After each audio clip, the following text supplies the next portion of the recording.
Hello everyone, Gamer here, back for part 2 of the No Social Stat run in Persona 5 Royal, a game where we play as a badass protagonist unable to be gutsy enough to get his vaccination. If you haven't seen part 1 covering the first 3 palaces, be sure to check that video out to find out where we are at.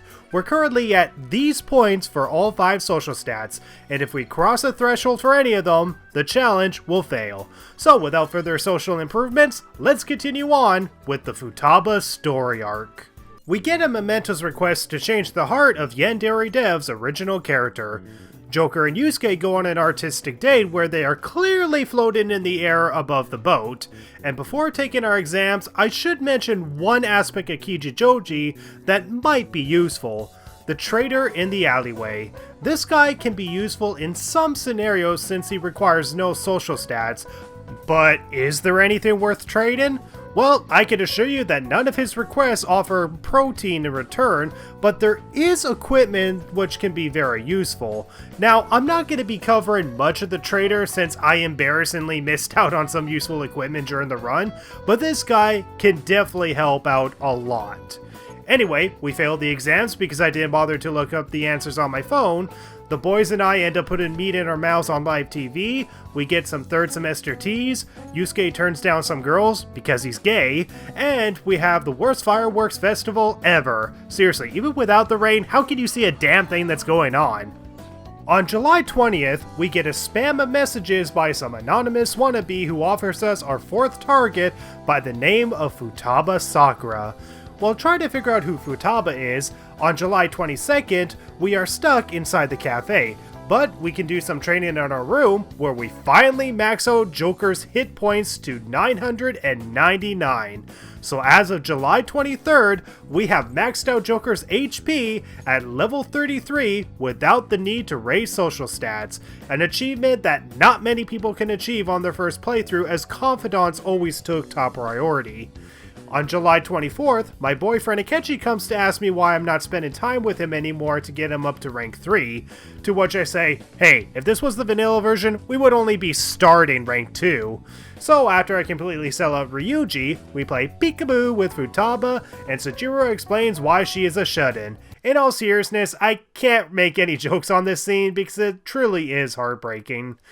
Long story short, Futaba feels responsible for her mother's death and therefore wants her heart changed.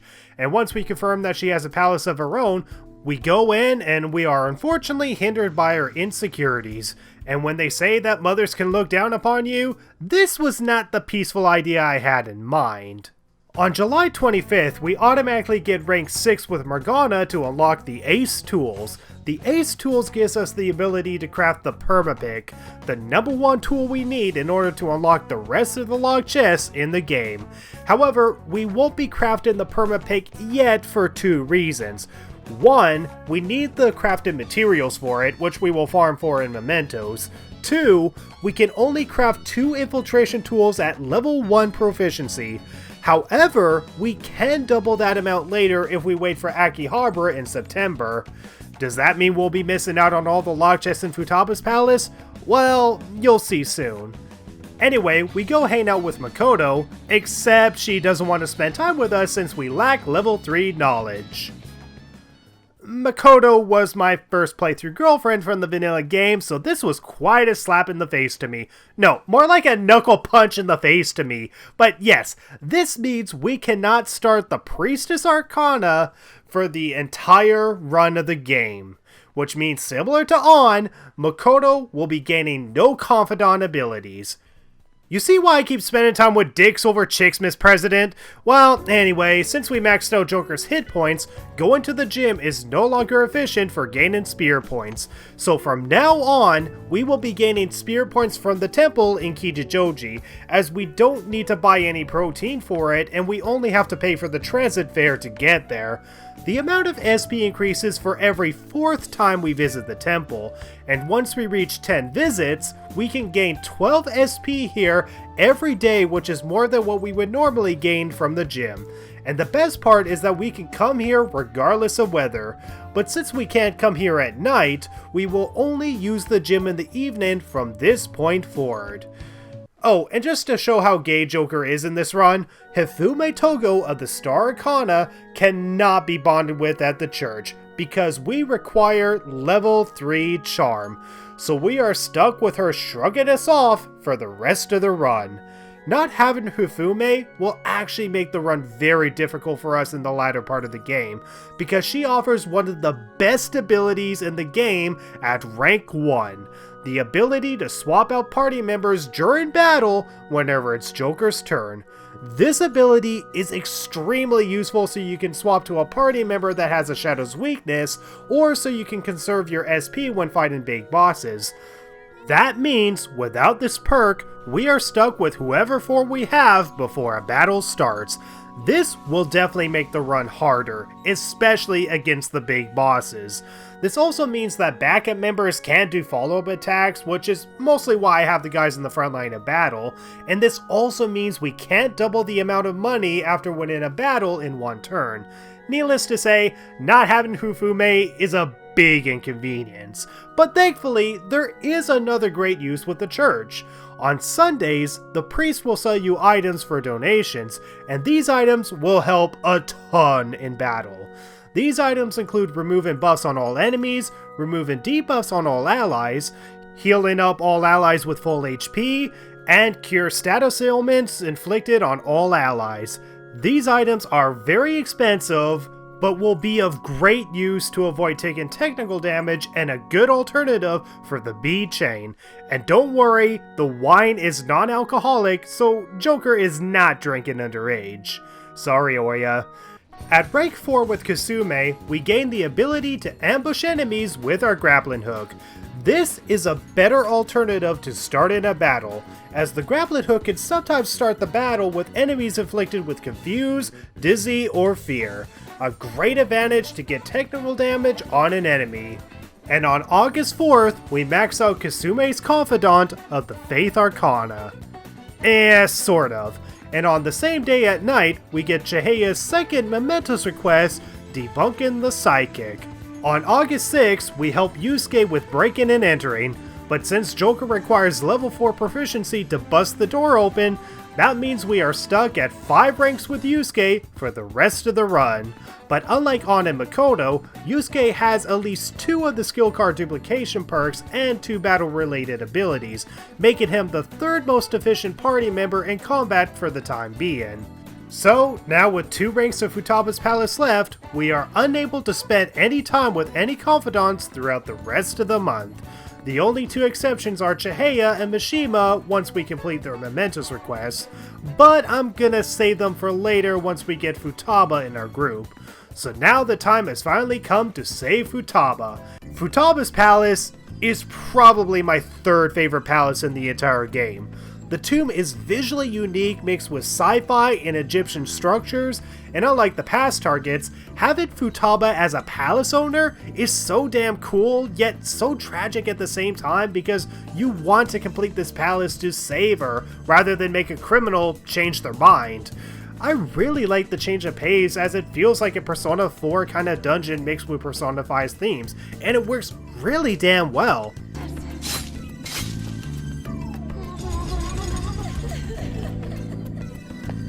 Now, there's not too much to talk about when it comes to battles on Merciless Difficulty.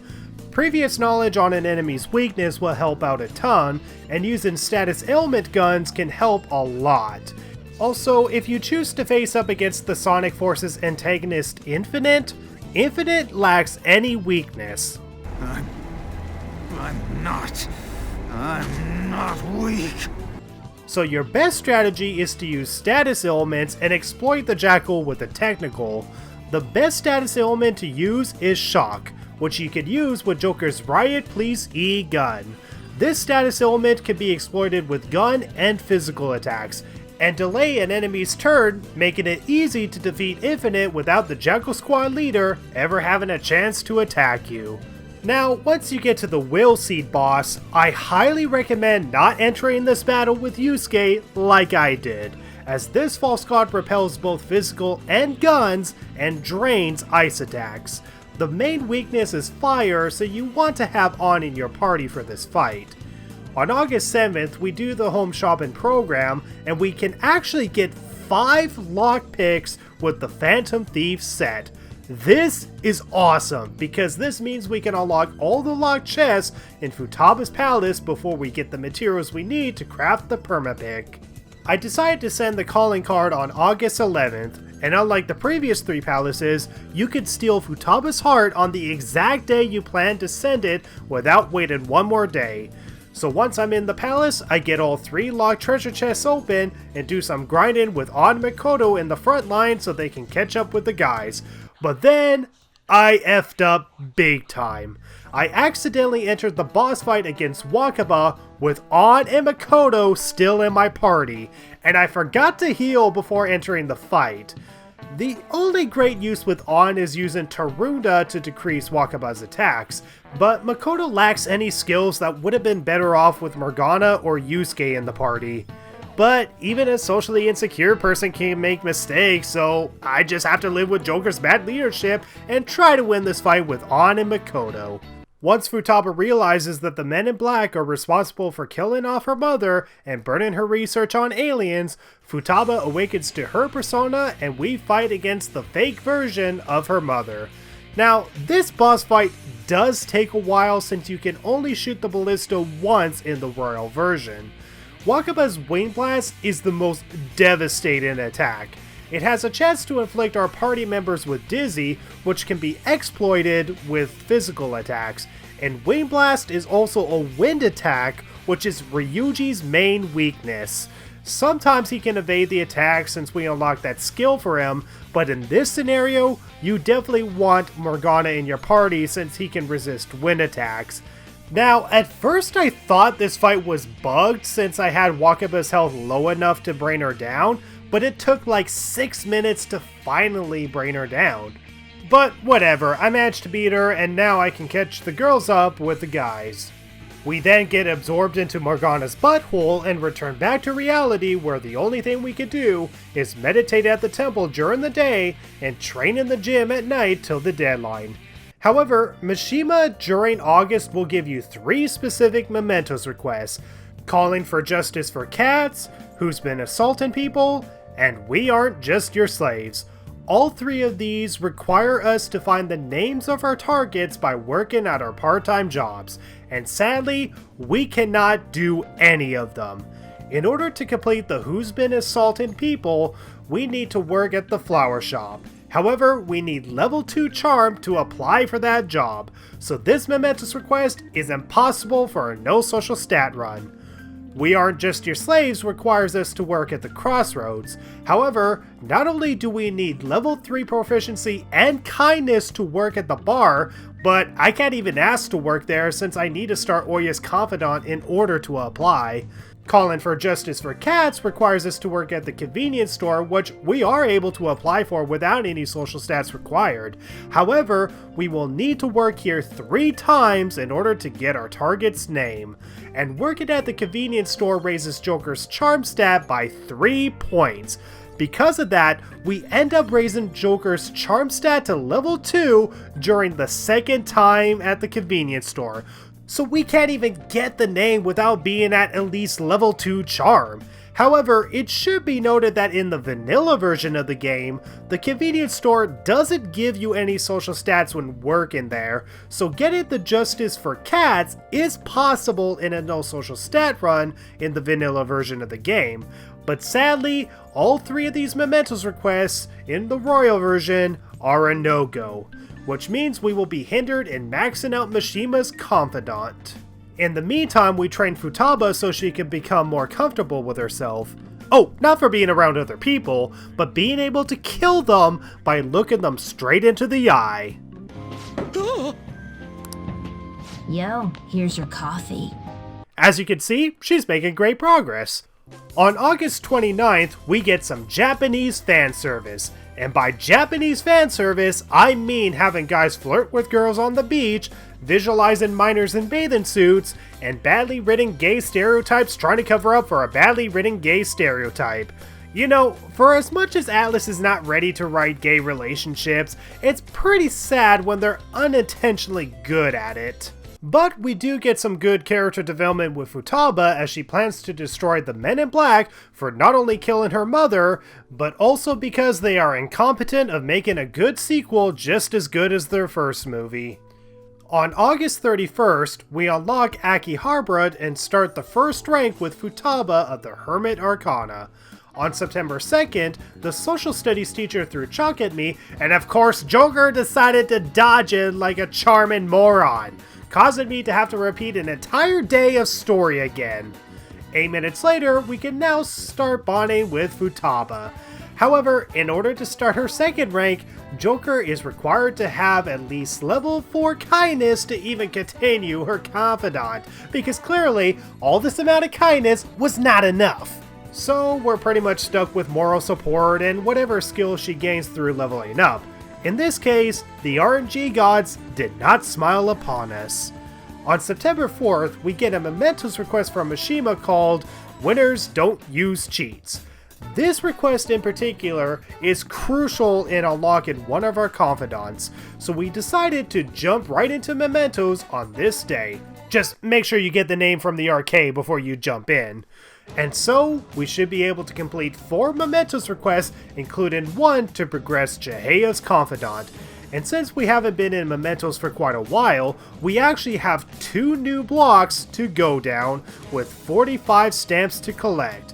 And I spend several hours here. Literally.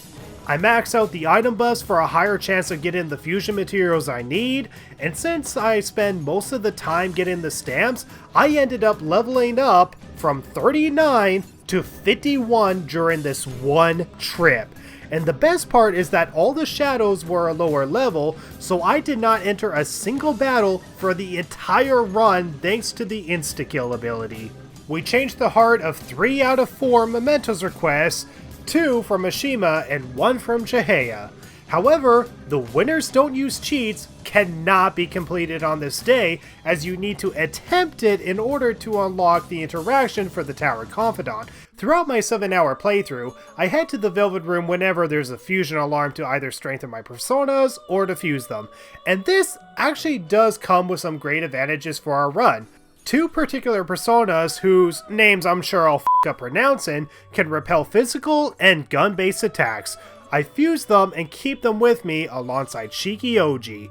Also, if you fuse a persona during a fusion alarm and the game gives you a chance to upgrade your growth skill, say yes if it's at growth 1 or 2, as you will upgrade it to the next tier, and at growth 3, that persona can earn 100% of the experience points if not used in battle. A massive advantage to say the least. Also, if you are done with the fusion alarm, one tip I recommend is to purposely fail the gallows execution by executing Arsene bought from your persona compendium. When a gallows execution fails, you can still gain the stats for that persona even if they're at level 99. And since I got up to level 51, I decided to fuse Seth and itemize the leopard that wields his boner for a high counter skill card. Seth with high counter is what is required to max out Caroline and Justine's confidant of the Strength Arcana, which means we can now get a discount for the special treatment ability. So now, that is 2 confidants that we were able to max out in the No Social Stat run. Now, despite spending 7 hours in mementos, I was unable to get the crafting materials I need to craft the Perma-Pick. While I was able to get over 20 aluminum sheets, the liquid mercury did not show up once throughout the entire run. I don't know if it's because it's way too soon for it, or if I need to infiltrate mementos on a day with bad weather, but I'm guessing it's the latter. The next day, we can finally start a confidant with Shinya Oda of the Tower Arcana. Rank 1 offers the down shot, which can only be used once per infiltration, and is a requirement to complete the Winners Don't Use Cheats request. Now, the rank 1 interaction gives Joker 5 points in kindness, the same social stat increase to what Sojiro will give you. However, Shinya's perks will be far more useful than making coffee, so we will be using our limited window for kindness to bond with Shinya as much as possible. I also get the speed reader and musty pages for one particular reason, which I'll talk about later. On September 6th, we spend our final time at the temple and increase our SP to 999. With Joker's hit points and spirit points maxed out, going to the gym, buying protein, or meditating at the temple is now 100% pointless. Kind of odd how a socially incapable Joker would have more endurance and spirits than a Joker with high social quirks. We may be limited with bonding with certain confidants, but thankfully, this comes to show you just how much content there is in this game. And with our hit points and spirit points maxed out, our schedule is going to be very limiting on what we can do from now on. On September 7th, the school somehow manages to pay for an expensive as hell trip to Hawaii, and it was all for nothing because Hawaii sucks. Meanwhile, Principal Eggman here decides to help Atlas find a badass way for Persona 6 to do the Persona Awakenings, so we thought, why not awaken to your persona by getting hit by a car?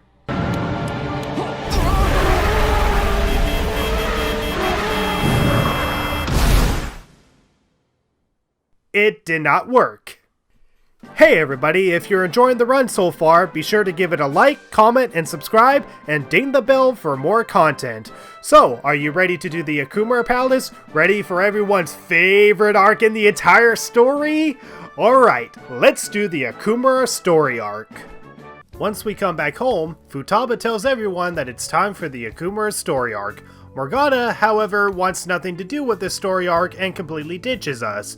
But Morgana did so with good intent, as he offers Haru Okumura more screen time than she had in the vanilla version. So we play Guess Who at School, a game of tag and mementos, you know, showing what good friends can do together, but then Percy Weasley shows up to harass Haru.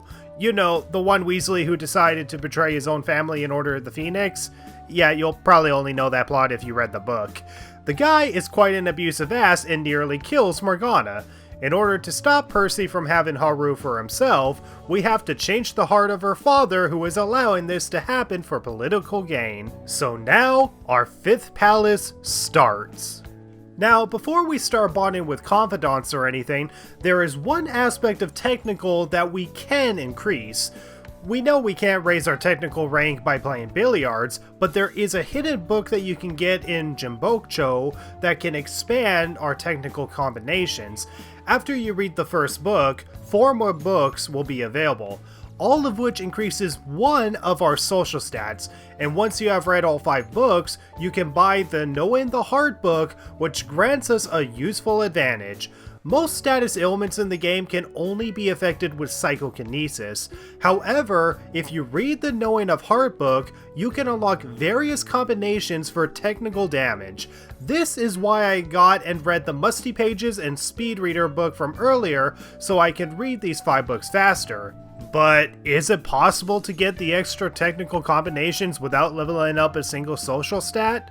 Well, once you get the first book, apparently you need level 3 knowledge to even read it. Well, that ended fast. So yes, increasing our technical combinations is unfortunately a no-go. So we got to rely on our very limited combinations and psychokinesis in order to get technical damage for the rest of the run, which is really no big deal since we can build our personas around this limitation. Anyway, we load back to the start of the deadline and start Shinya's 2nd rank, in which we will get Bullet Hail for a chance to enter a gun-based all-out attack at the start of an ambush. We also gain another 5 points in kindness from this interaction, which means we're at 10 points in kindness. Now, the last trip to Mementos was enough to trigger Mishima's 9th rank interaction, but we still need to do more of his Mementos requests in order to get his max rank interaction, which we will do after we complete a full infiltration of Okumura's palace, since Haru is not a part of our party till after her awakening battle. On September 20th, we can finally continue Dr. Maruki's confidant. At nighttime, the only confidant we can spend time with is Chihaya. However, if she's not available, then we really don't have any other options to do at night. So what else can we do that won't increase our social stats? Well, I decided to use this free time to do Caroline and Justine's special outings. These outings are quite a mixed bag for me, to be honest. Story-wise, I love it, and it pays a great homage to the dates with Elizabeth from Persona 3.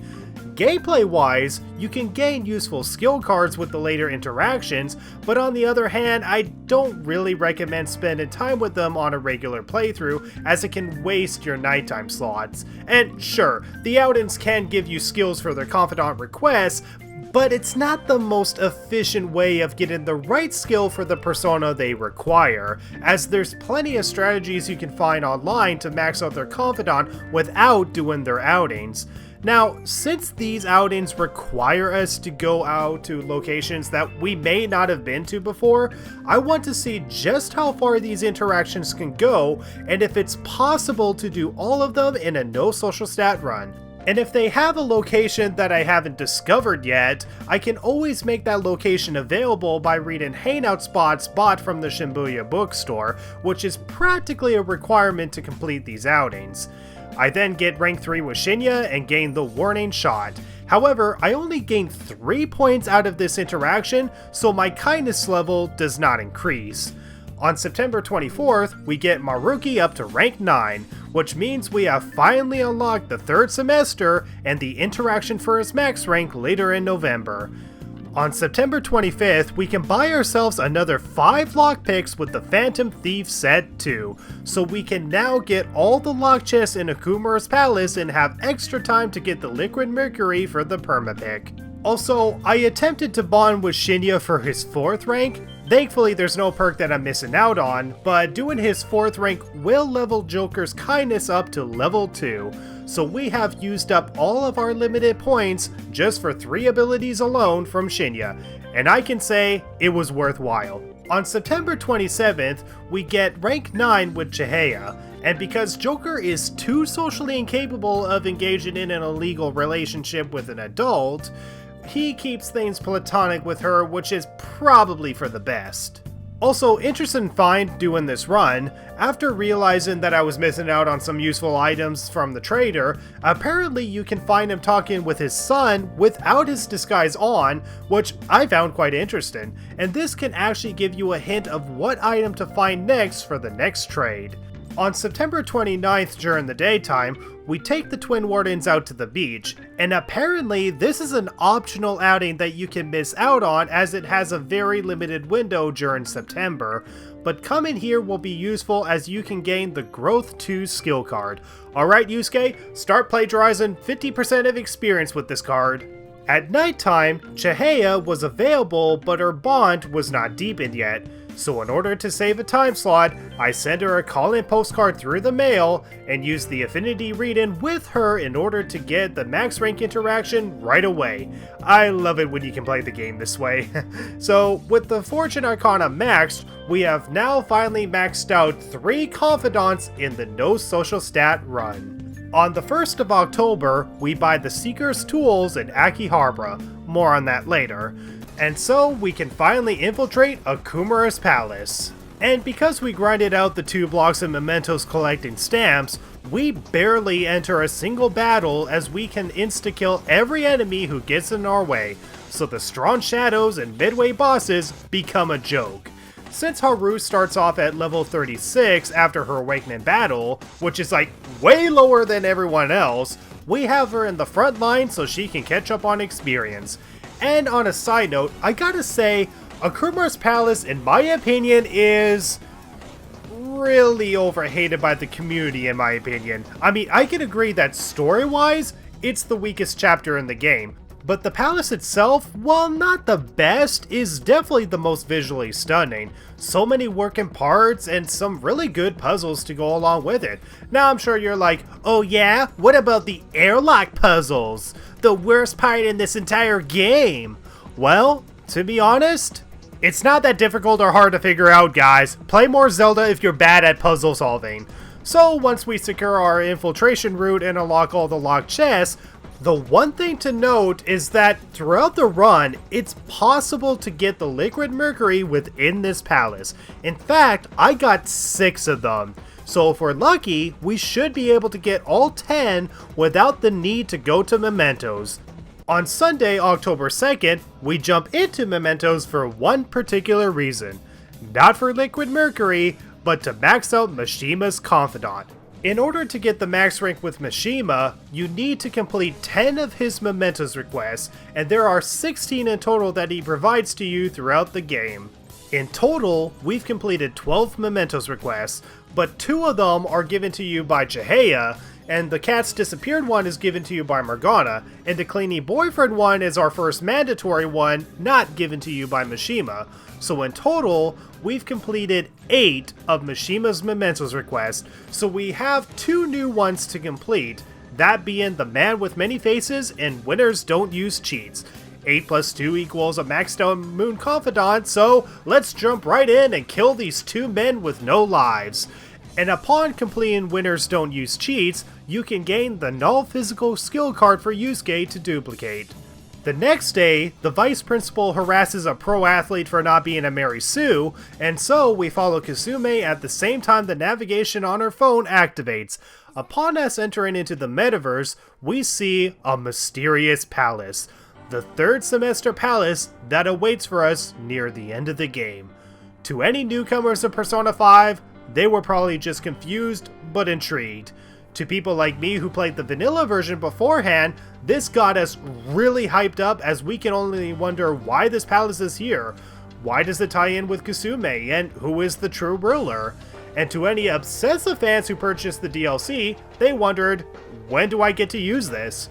But yeah, this gets me hyped no matter how many times I see it. As Joker and Morgana go to rescue Kasume, she sees a girl that looks a lot like her, and once Kasume breaks down, she stands up against the people who defy her as she awakens to her persona, Cendrillon, based on the French adaptation of the Cinderella story. Kasume finds out that we're the Phantom Thieves, but she turns down the offer to join us, further rubbing salt in the wounds of people who bought the pointless DLC. Oh, and one thing to note is that in October, we can buy 1 thane of liquid mercury in Yogen Jaya, and I think this is a once-in-a-week item. On October 4th at night, we finally max out Mishima's Confidant of the Moon Arcana and gain Salvation Wish, allowing all backup members to gain the exact same amount of EXP as current party members. Thank you, Mishima. Now go breathe in someone else's face and wear a damn mask. We send the calling card on the 5th and go change Okumura's heart on the 6th. But before we take down Haru's father, we're going to insta-kill every single enemy and search all searchable objects as much as possible. Also, we can gain 10 thanes of liquid mercury.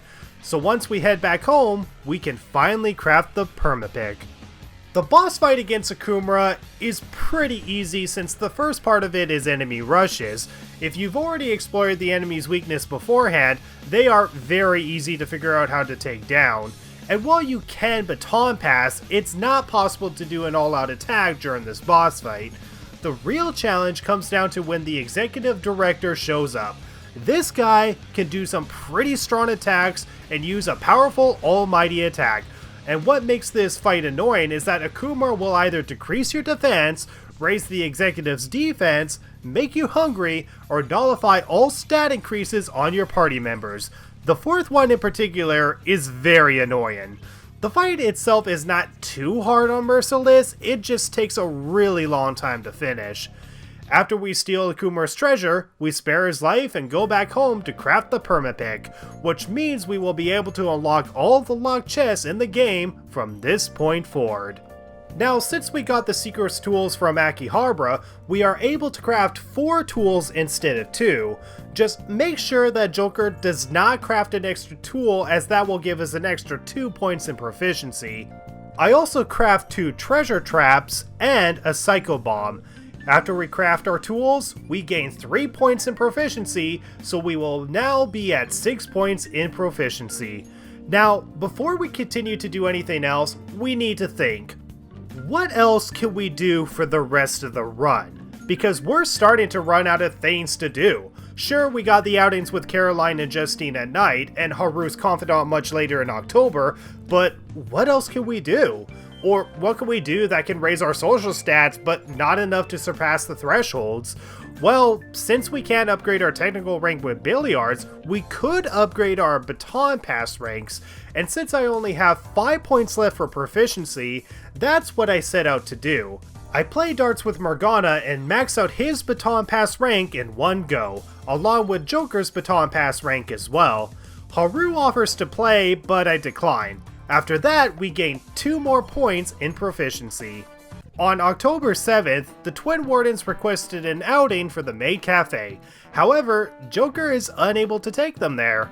Even though I've discovered the location and can even fast travel to it from my map, in order to do the Maid Cafe, Joker has to go to the Maid Cafe at least once, which will raise my charm. So I go to the Maid Cafe, buy the cheapest thing, and at some point you can either respond in kindness to the maid's mistake or scold her to fix her mistake. Responding in kindness is a no-go, so we scold the maid, which gives us 2 points in guts. And coming here will raise our charm by 3 points, which means bonding with Oya just to get her first rank will be completely out of the question. So the next day, Joker was able to take the twins out to the Maid Cafe, so their hangout events will not be hindered. On October 9th, I attempted to max out Ryuji's baton pass and On's baton pass as well. However, doing so gives Joker 3 points in proficiency and an extra 2 points, which raises his proficiency up to level 2. So I reload the save and try again. This time I maxed out Ryuji and only raised Yusuke up to rank 2, but doing so had the same results and gave me 5 points anyway. So on my third try, I just maxed out Ryuji and ignored the next person who wanted to play, and only gained 2 points in proficiency. So this means only Joker, Morgana, and Ryuji will be at max baton pass level, while everyone else remains at level 1. The reason I chose Morgana and Ryuji is because they are my only 2 party members who can gain all of their Confidant abilities in this run. And a side note, when you do pass time at night, it's best to train in your room, as going to sleep runs the risk of us accidentally gaining social stats. As seen here, a single note of proficiency is enough to raise my proficiency up to level 2. On October 11th, we go to a parody of Disneyland, which quickly becomes the saddest place on Earth, as Okumura during a press conference dies on live TV. Now you see kids, this is why you don't do the black ooze. The question is, who committed the crime? Well, I'm sure if it takes 2 police officers to investigate one share in the entire house, they're definitely not gonna find the culprit. Hey everyone, another intermission here again, but if you're enjoying this video, be sure to give it a like, comment, and subscribe, and ding the bell for more. So, are you ready for everyone's favorite arc in the entire story? Ready to do some gambling and get greedy? Alright, let's do the Niijima story arc. On the 26th, Akechi demands an answer on why I'm not going on dates with him anymore, and the only way to not break up with him was to tell him that we are the Phantom Thieves. On the same day, Ryuji gives me a piece of his dog because... no, I don't think that needs an explanation. Anyway, Akechi tells us that we need to steal the heart of Sai Niijima, Makoto's older sister who is the head of investigation for the Phantom Thieves. So we jump into the palace with him and see what he's capable of against a leopard with a boner. Now, Robin! It's the effort that counts, I guess. Anyway, we could start infiltrating Sai's palace on Halloween Eve, or we could start our confidant with Haru. You can probably guess which one took top priority. Anyway, at the first rank with the Empress Arcana, we unlock the ability to have her grow vegetables on the rooftop. So for the next few days, we bond with Haru during the daytime, and by the 4th of November, we are unable to get rank 4 with Haru as we require max proficiency to continue her confidant, which is better than how it was in the vanilla version where you needed max proficiency for her second rank. So we are stuck with 3 ranks for the Empress Arcana for the rest of the run. But unlike On and Makoto, Haru is able to use the follow-up ability. So now the question is, what is there left to do in the game? We can't raise our baton pass levels, we can't raise our technical rank, we can't bond with confidants since 3 are story progressive, and the rest either can't be ranked up further or cannot be started at all. and Caroline and Justine only have 2 more outings left, but they are unavailable till these days, after the deadline for Sai's Palace. So really, this is the point where we will be doing almost nothing to progress in the real world, other than doing the donations at the church, the home shopping program on Sundays, duplicating cards with Yusuke, and planting new vegetables with Haru. Aside from that, we're gonna be heading to LeBlanc during the daytime and training in our room without protein at night. Every single day. This will definitely get repetitive pretty fast. On November 4th, we infiltrate Mementos with a Kenshi to stop a serial killer who somehow doesn't have a palace of his own, and then do a whole new block and collect 30 more stamps. While grinding in Mementos, An was able to gain her Concentrate skill, and Ryuji was able to gain his Charge skill. These 2 skills are what make An and Ryuji so OP in battle. After spending a billion years collecting all stamps and leveling up to 65, I literally waste time in the real world, only worrying about Sunday items, Haru's vegetables, and duplicating skill cards. On November 8th, I decided to jump into the palace as we complete what many consider one of, if not the best palace in the game. And since I've overpowered my party members, midway bosses are a joke, and I can insta-kill every single enemy that gets in my way. It takes 2 separate days to complete this palace, but all in all, the only real challenge is near the end when you do the battle arena, which you do Joker only. But in the end, it's a cakewalk. First battle, use Psychokinesis. Second battle, use Electric or Bless attacks. And third battle, Electric will drain, so use any strong attacks that you have. Once we get a full infiltration route to the treasure, be sure to buy the items with your remaining tokens and return back to boring reality. On the 18th, Maruki upgrades himself from Snackman to Lunchman, as we automatically max out Dr. Maruki of the Counselor Arcana, which means we can now do the 3rd semester. Makoto sends the calling card to her own sister, and now it's time to give Life Will Change some awesome lyrics. The fight against Sai Niijima is probably the best version of the fight I played, as this fight always ended too soon for me on normal difficulty. I use An as the 4th party member since she has the Concentrate skill to double her attack power. We take the safer bet during the first round, but then once the sniper is in position, it's best to use the risky bet for more yen. The only pain in the ass part in this fight is when Sai got ice for her main attacks, so An kept dying on me during this fight. But overall, this is a boss fight that is definitely best played on Merciless Difficulty. Once Sai is down, the game is back to where we started.